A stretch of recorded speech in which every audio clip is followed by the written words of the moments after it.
नमस्कार, मैं हूं संजीव त्रिवेदी। किसान की जाति क्या होती है?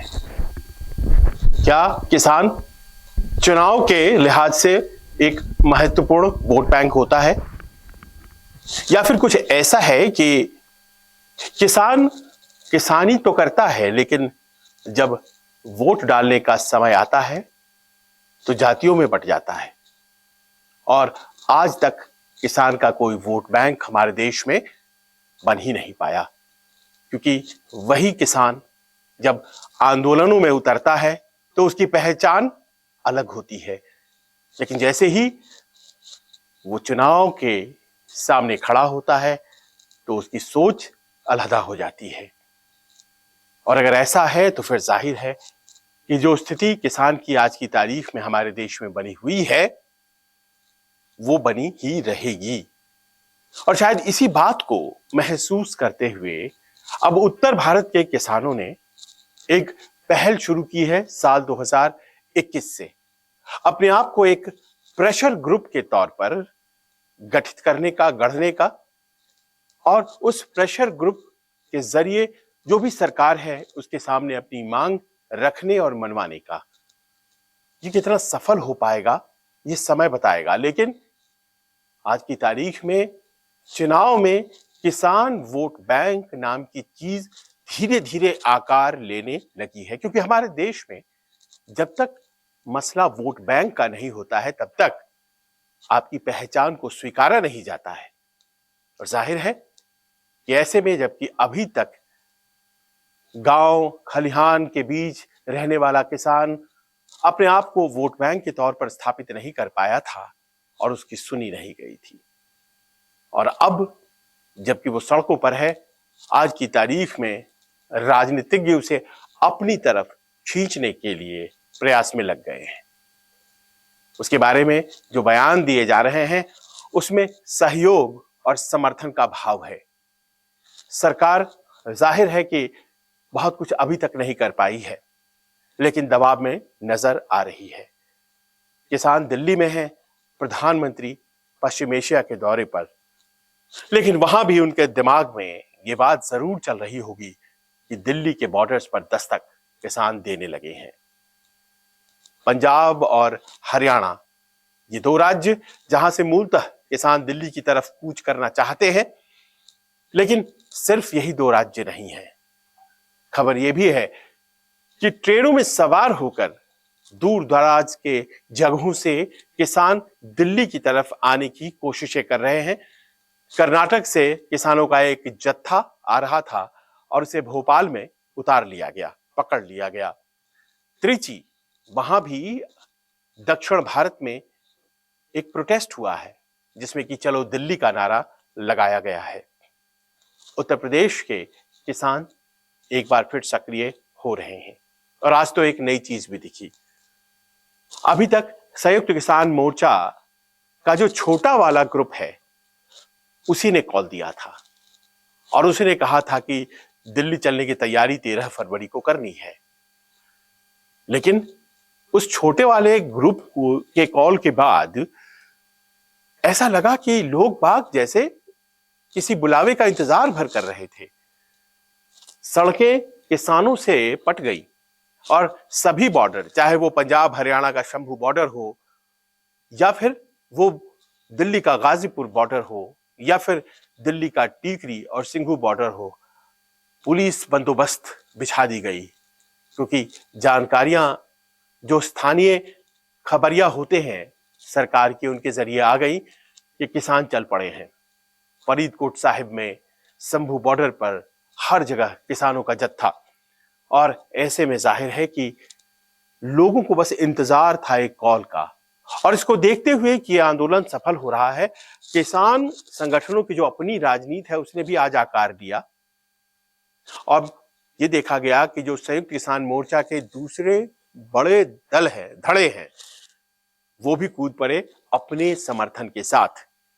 इतना ही नहीं, भारतीय किसान यूनियन टिकैत वाली, वो भी अब सहयोगी के तौर पर साथ आ गई है और उत्तर प्रदेश और गाजीपुर बॉर्डर जो दिल्ली का है उसका हिस्सा उन्हीं लोगों के द्वारा संभाला जाता है। तो क्या यह आंदोलन अब बड़ा होने जा रहा है? यकीनन ऐसे में जबकि हर संगठन अपनी ताकत इस एक आंदोलन में लगा रहा है, धैर्य खो रहा है किसानों का, यह संदेश देने की कोशिश किसान कर रहे हैं। वहीं दूसरी तरफ सियासतदान भी सक्रिय हैं। राहुल गांधी न्याय यात्रा पर हैं और उनका यह कहना है कि एमएसपी को कानूनी जामा पहनाने की जिम्मेदारी वो लेते हैं, यानी कि जो न्यूनतम समर्थन मूल्य होगा उसको एक वैधानिक दर्जा दिया जाएगा, यानी कि जो भी अब पैदावार की बिक्री होगी, चाहे वो सरकार के द्वारा प्रोक्योरमेंट हो या फिर वो बाजार में हो, इस कीमत के नीचे खरीद नहीं हो सकती है।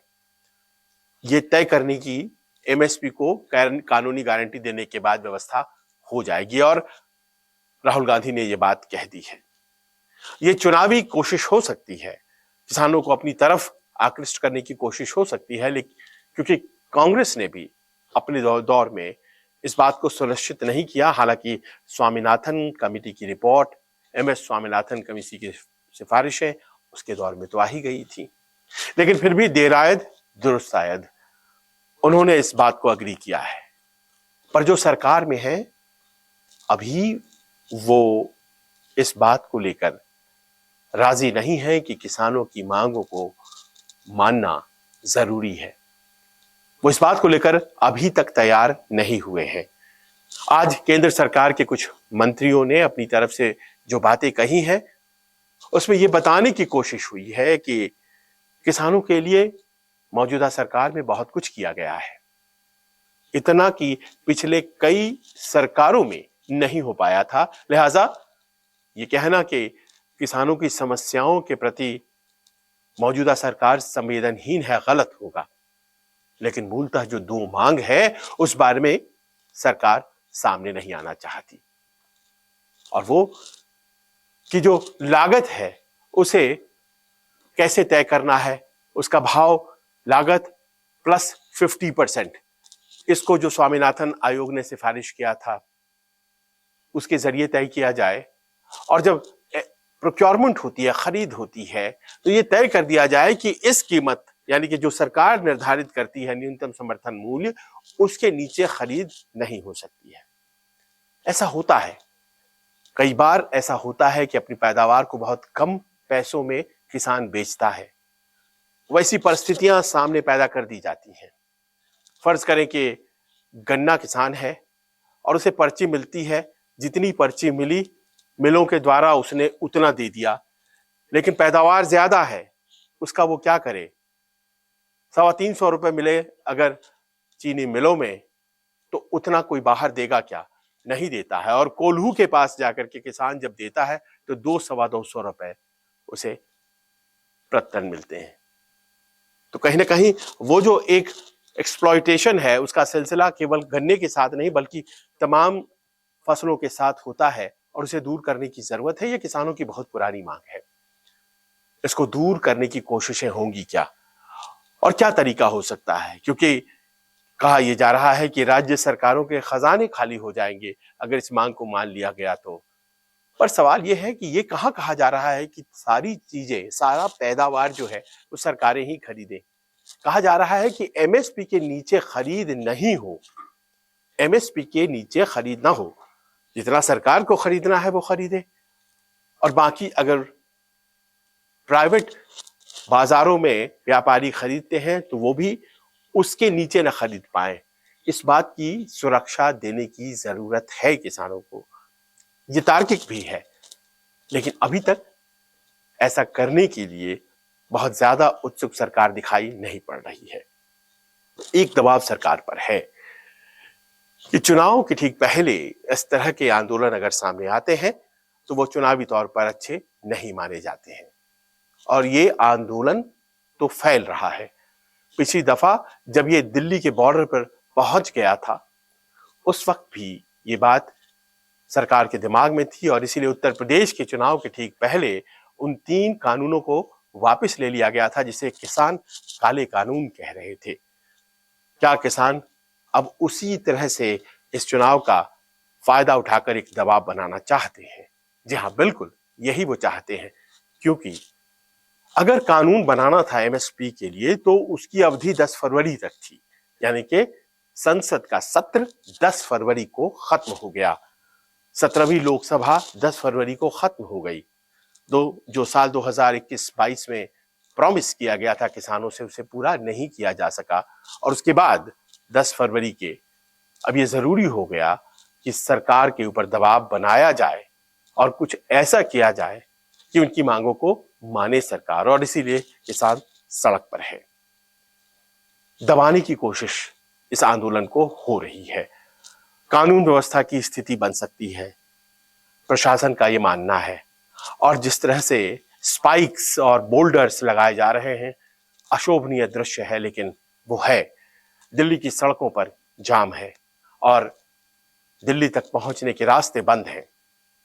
ये हालात अच्छे नहीं हैं और इन हालातों को अगर आगे बढ़कर नेगोशिएशन के जरिए, बातचीत के जरिए, गंभीर बातचीत के जरिए समाधान की तरफ ले जाया जाए तो ही बेहतर होगा। क्योंकि किसान दुश्मन नहीं है, किसान दोस्त है। और 140 करोड़ की आबादी को आज की तारीख में जो भोजन मिलता है वो विदेशों से आयात नहीं होता है। जाहिर है कि सरकार भी इस बात को बेहतर समझती है, क्योंकि उसने फूड सिक्योरिटी एक्ट के जरिए 80 करोड़ की आबादी को फ्री में अनाज देने का जो संकल्प उठाया है वो कोई छोटा संकल्प नहीं है, बहुत बड़ा संकल्प है। और संकल्प को पूरा करने के लिए उस यज्ञ में आहुति के तौर पर किसानों की मेहनत जाती है।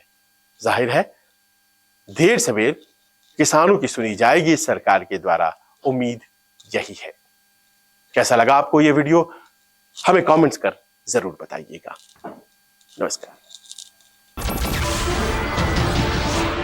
नमस्कार, मैं हूं मानक गुप्ता। अगर आपको हमारा ये वीडियो पसंद आया हो तो इसे लाइक और शेयर जरूर करें, और हाँ, हमें सब्सक्राइब और फॉलो करना ना भूलें ताकि आप देश और दुनिया की कोई खबर मिस ना करें। तो जुड़े रहिए हमारे साथ और देखते रहिए न्यूज़ 24।